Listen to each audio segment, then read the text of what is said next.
আসসালামু আলাইকুম দর্শক, আজকে আমি আপনাদের একেবারে সহজ পদ্ধতিতে খাসির মাংস রান্না করে দেখাবো।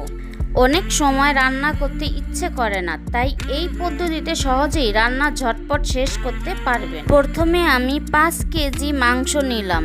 এখন আস্ত গরম মশলা, আধা চামচ হলুদ, 1 চামচ মরিচ, আধা চামচ খাসির মশলা, আধা চামচ ধনিয়া, আধা চামচ জিরা, 1 চামচ গরম মশলা, 2 চামচ লবণ, 1 চামচ লেবুর রস, 1 চামচ ঘি, 1 চামচ টক দই, 1 চামচ আদা রসুন বাটা, পরিমাণ মতো পেঁয়াজ কুচি, 4টি কাঁচা মরিচ, 1 চামচ সয়াবিন তেল দিয়ে ভালোভাবে মেখে নিলাম।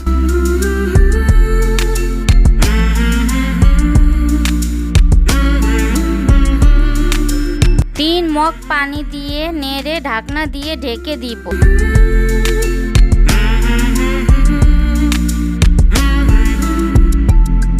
10 মিনিট পর ঢাকনা উঠিয়ে আবার একটু নেড়ে দিব।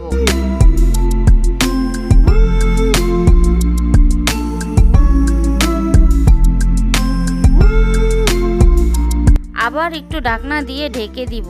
এভাবে একটু পর পর ঢাকনা উঠিয়ে নাড়তে হবে। আবার ঢাকনা দিয়ে ঢেকে দিব।